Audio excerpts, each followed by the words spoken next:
بسم اللہ الرحمن الرحیم۔ السلام علیکم پیارے دوستو۔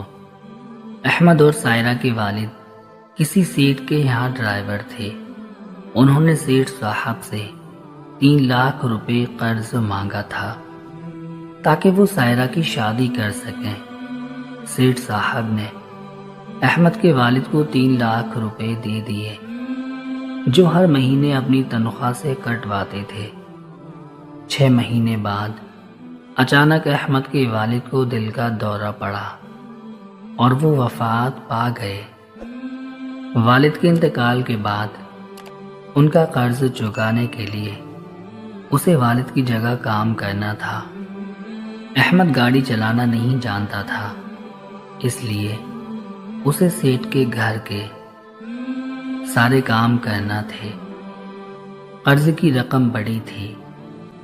احمد کو سیٹ صاحب کے ہاں 24 گھنٹے کام کی غرض سے رہنا پڑتا۔ وہ اپنے گھر کے سارے کام احمد سے ہی کرواتے۔ گھر کی صفائی ستھرائی، جھاڑو پونچھا، برتن اور کپڑے دھونا، حتیٰ کہ مالی کا کام بھی احمد سے ہی کرواتے۔ احمد کی والدہ ہفتے میں 1 آدھ بار بیٹے کی خیر خبر لینے سیٹ کے گھر آ جاتی۔ ایک بار احمد کی والدہ احمد سے ملنے پہنچی تو دیکھا کہ احمد ان کے گھر کے غسل خانے کی صفائی کر رہا تھا۔ احمد کی ماں کی آنکھوں میں آنسو آ گئے۔ ماں کے آنسوؤں کو دیکھ کر احمد نے والدہ سے ایک جملہ کہا، سدا وقت ایک جیسا نہیں رہتا، وقت اچھا ہو یا برا گزر ہی جاتا ہے۔ کل ہم پر اچھا وقت تھا جو گزر گیا، آج برا وقت ہے، یہ بھی گزر جائے گا۔ وہ احمد کو دلاسا دے کر واپس گھر چلی گئی۔ احمد کی والدہ بیٹے سے ملنے جب بھی آتی تو کبھی احمد سیٹ کے کتے کو نہلا رہا ہوتا تو کبھی ان کی گاڑی دھو رہا ہوتا، کبھی ان کے گھر کا فرش صاف کر رہا ہوتا تو کبھی ان کے گھر کی دیواریں رنگ رہا ہوتا، کیونکہ احمد کو اپنے والدین کا قرض اتارنا تھا۔ اس دوران سیٹ کی طبیعت کافی حد تک خراب ہو چکی تھی۔ شاید وہ کسی شدید بیماری میں مبتلا تھے۔ گھر والے ان کی اتنی فکر نہیں کرتے جتنی دیکھ بھال احمد کرتا تھا۔ کبھی ان کے پاؤں دباتا تو کبھی سر دباتا، دوائیں ان کو وقت پر کھلاتا اور ان کو ہوا خوری کے لیے بھی لے کر جاتا۔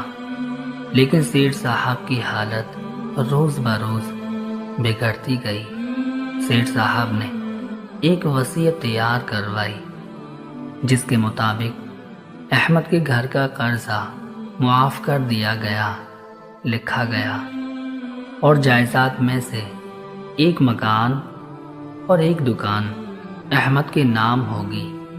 یہ وصیت صرف سیٹ صاحب اور ان کے وکیل کے درمیان تھی۔ کچھ عرصے بعد سیٹ صاحب کا انتقال ہو گیا۔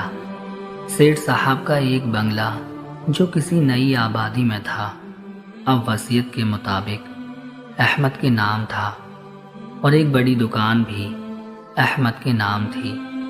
احمد کی والدہ ان حالات سے بہت خوش ہوئی۔ سب دکھوں کی تلافی ہو گئی تھی۔ وہ پچھلی تمام پریشانیاں بھول کر سیٹ صاحب کی مغفرت کے لیے دعا کرنے لگی۔ بے شک سدا وقت ایک سا نہیں رہتا۔ اگر بندہ صبر کرے تو اللہ تعالیٰ ایک نہ ایک دن اسے ضرور کامیابی دکھا ہی دیتا ہے۔